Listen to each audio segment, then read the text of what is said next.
I used to hate not finishing books. I've tried writing one myself, and I know how insanely hard it is to get something from up here that you can sum up into one sentence and turn it into something that long. But then I thought that life is too short to read sucky books. Why should I waste my time and my efforts reading something that I'm just not enjoying? And it's not to say that the book is bad, I'm just not getting out of it what the writer put into it. However, I only share with you guys the best of the best, so I have another 10 books that I'd like to recommend. I did a video like a year and a half ago where I gave you my top 10 books, and these aren't my top 10, but they're 10 books that are still damn good and that you should definitely give a try. I'm also going to give age recommendations with these books based on the age that I would have wanted to have been when I read them. Number 1, The Daughter of Smoke and Bone by Laini Taylor. It's the first in a series, so the story doesn't stop here, and I haven't read the second one, but it's definitely worth a read. It's a fantasy, and I'd say it's about 15 and up. 2, Q, A Love Story by Evan Mandery. Now this is a weird one. I feel like you need to have a very developed philosophical mind to enjoy this at its full potential. I really did enjoy it, but I feel like I would have enjoyed it a lot more had I really understood all of the language used in it. So I'd probably say 18 onwards, depending on your brain capacity, if that makes any sense. Number 3, The Tiny Wife by Andrew Kaufman. I was sent this by a hopeful called Ellie Cook, and I read it straight away. It's only about 88 pages, and it's one of the sweetest stories I think I've ever read. It's very quirky and it's very quaint, and I read it in like a day on 2 train journeys. So if you're near a bookshop, definitely pick this up because you'll read it in no time and it's so worth it. I feel like I learnt a lot when I read this book. And I'd say to fully enjoy it, you should be about 16 onwards. Number 4, Happily Ever After by Harriet Evans. This is probably the most real book I've ever read. I didn't feel like anything was fictitious. I felt like I was actually reading the story of the girl called Eleanor B. It's like a chunk of her life just put into book form, and it doesn't necessarily go the way that she expects it to, and it doesn't go the way that you expect it to, which is why I thought it was so great. It feels like real life and things that actually happen without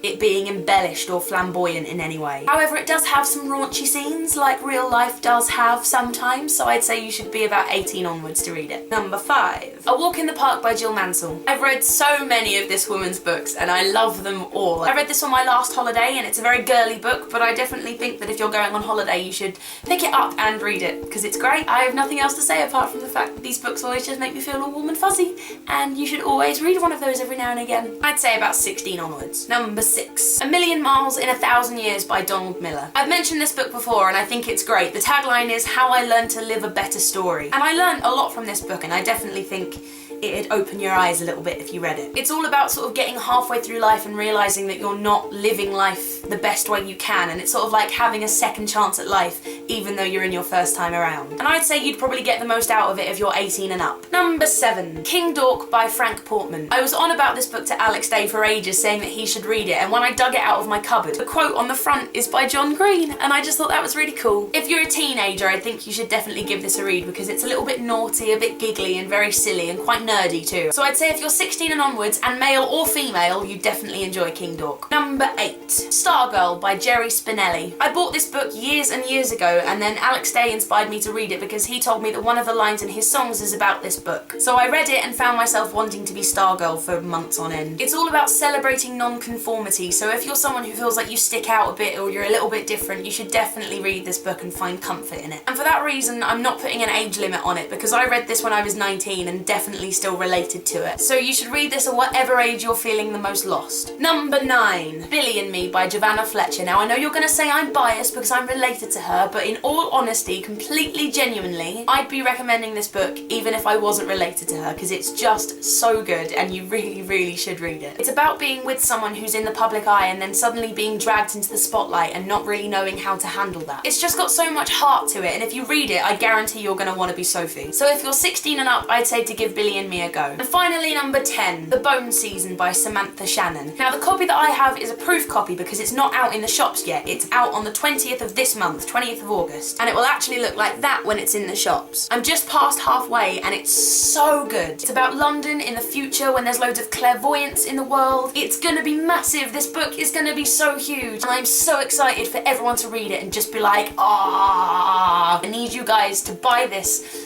on the 20th of August so you can all share this excitement with me, please. And that is my 10 books. Please send me more book recommendations because I'm always looking for more stuff to read. Let me know if you read any of these and what you thought of them when you read them, and I shall see you soon. I've got 2 main aims for for summer in the city, and that is meet as many hopefuls as I possibly can and raise as much money as I possibly can for Great Ormond Street Hospital Children's Charity.